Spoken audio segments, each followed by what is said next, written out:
Sejam bem-vindos, meus irmãos, a mais um dia de meditação do Evangelho aqui no Palavra Encarnada. Hoje, sexta-feira, dia 28 de abril, vamos meditar o Evangelho que se encontra no livro de São João, capítulo 6, versículos do 52 ao 59. Antes, vamos clamar a presença do Espírito Santo para que seja Ele a conduzir a nossa leitura e meditação do Evangelho deste dia. Estamos reunidos em nome do Pai, do Filho e do Espírito Santo. Amém.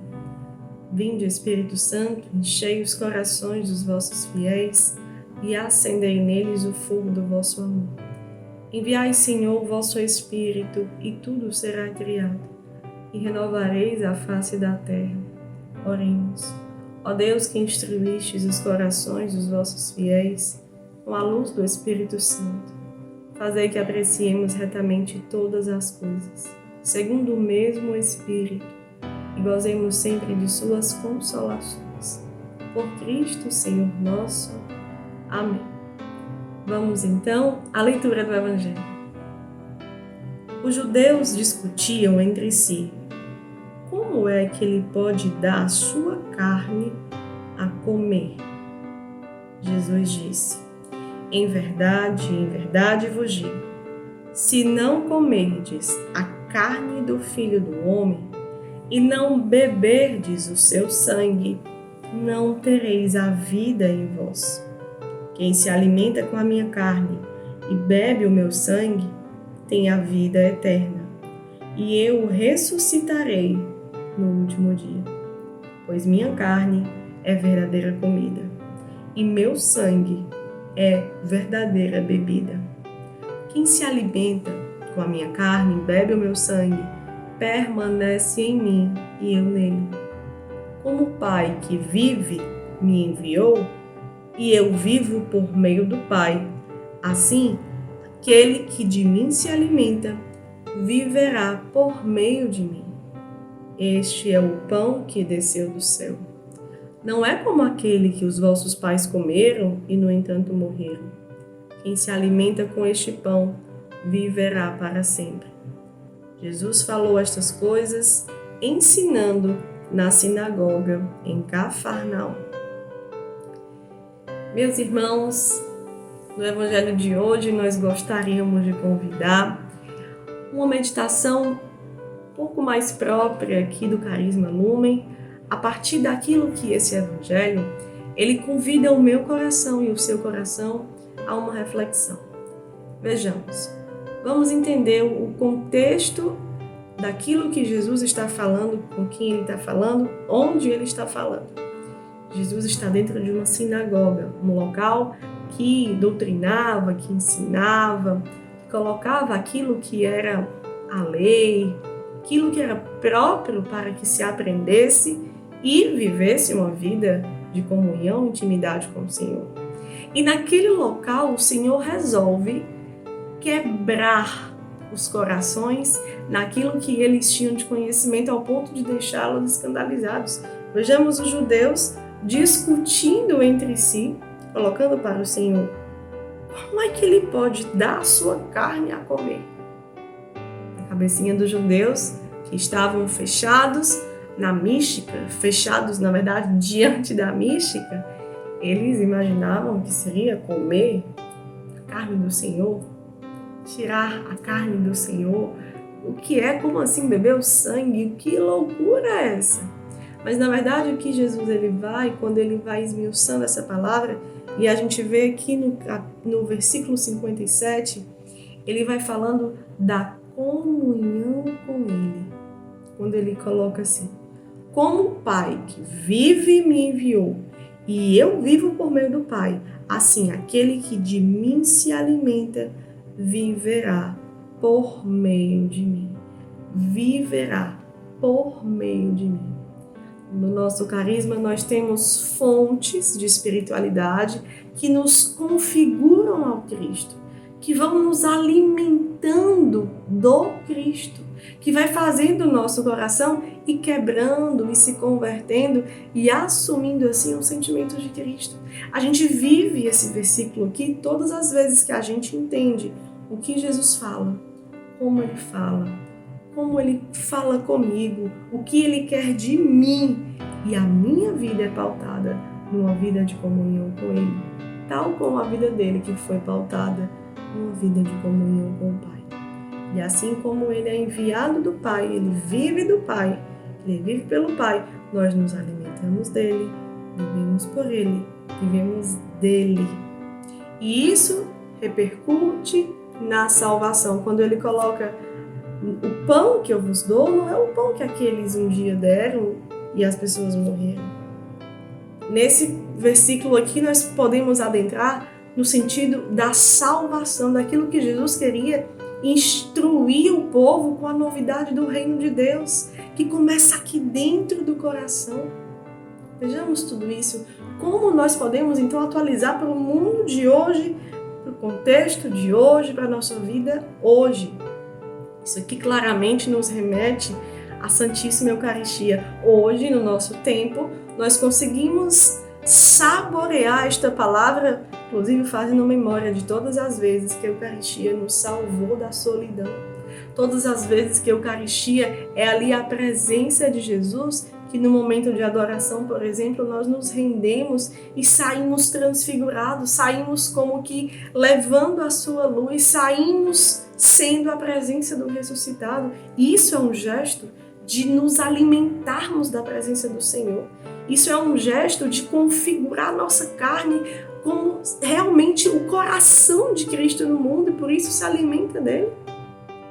Também na Santa Missa, quando vamos à Santa Missa, comungamos diariamente e pedimos que seja trocado o nosso coração com o coração dele. Os sentimentos dele vão sendo um só com os nossos sentimentos. Os nossos sentimentos vão na disposição de morrer para o pecado e vai nascendo um coração que tem os sentimentos de Cristo.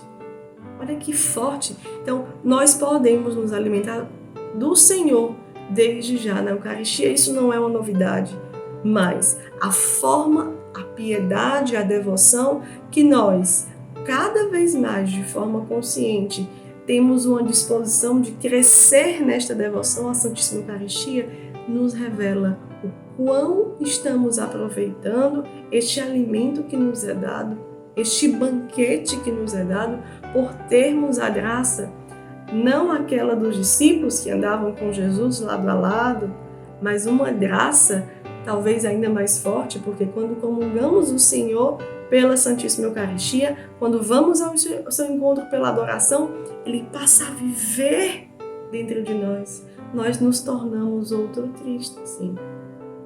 No Carisma Lumen também, nós temos a graça de ter encontrado Jesus crucificado, abandonado, escarnecido nos mais pobres.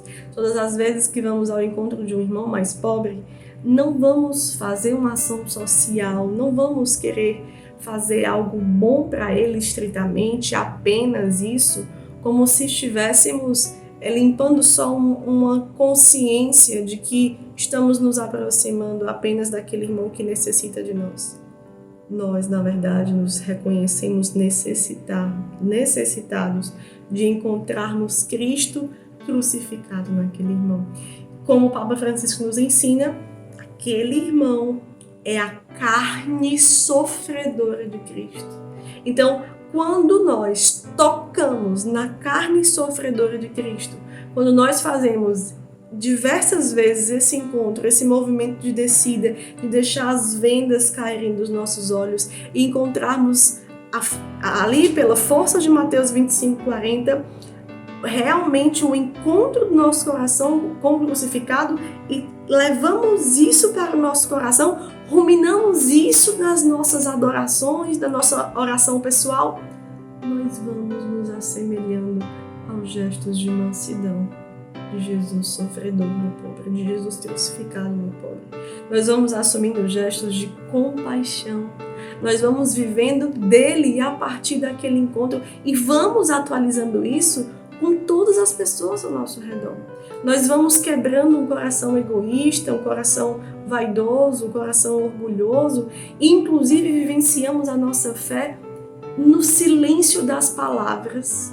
Muitas vezes com a sabedoria dada do alto para unir, para gerar comunhão com todos os povos. Porque é assim que o crucificado faz quando ele se encarna no mais abandonado. Ele tem uma sede enorme de atrair o nosso coração ao dele naquele irmão, atrair o nosso coração ao coração do irmão, atrair o coração de uma pessoa da humanidade, da sociedade que conhecemos, para viver também essa felicidade e gera essa unidade. Muitas vezes encontrar Jesus no pobre, tocar na carne sofredora de Cristo no irmão mais abandonado, é uma escola de unidade com a humanidade. Vemos que Jesus não condena aquele irmão pelo jeito que ele está, pelo quão álcool ele ingeriu, por quanto e quanta droga ele usou ali para anestesiar a dor que ele tinha. Jesus está sofrendo ali para despertar em mim e você braços do ressuscitado que vão abraçá-lo, que vão encontrá-lo, para que assim tiremos ele da cruz, tiremos aquele irmão daquela ferida, tiremos aquele irmão de desafogar a ferida no amargor dos vícios, para trazê-lo para uma vida de virtudes, para uma vida de evangelização, para uma vida de realmente crescer a partir do Evangelho. E essa pode ser, aqui para mim e para você, uma outra fonte que encontramos o Senhor diretamente e vamos nos configurando a Ele. Uma palavra, a palavra de Deus é verdadeiramente um alimento, é verdadeiramente Cristo constituído ali, porque aquilo que sai da boca de Deus, sai dele, sai do corpo dele, sai do coração dele, sai do sangue que pulsa amor, sangue do coração abrasado de amor de Jesus por mim e por você. Então, meus irmãos, cresçamos a partir da meditação deste Evangelho na sede de comunhão autêntica com o Senhor, na sede de querermos nos configurar a Ele, porque nos alimentamos dele por diversas fontes que o próprio carisma vai nos ensinando e que antes do carisma a igreja nos traz. E na espiritualidade específica que vivemos, anunciamos, queremos convidar uma humanidade a conhecer Jesus de perto a partir desse coração cheio de humildade, de mansidão e de compaixão. Portanto, peçamos assim que a Nossa Senhora Piedade, aquela que mais soube se unir a Jesus crucificado, gere em mim, gere em você um coração assim também como o dela, na disposição de amá-lo até o fim. Ave Maria, cheia de graça, o Senhor é convosco, bendita sois vós entre as mulheres, bendito é o fruto do vosso ventre, Jesus. Santa Maria, Mãe de Deus, rogai por nós, pecadores, agora e na hora de nossa morte. Amém. Que Deus nos abençoe.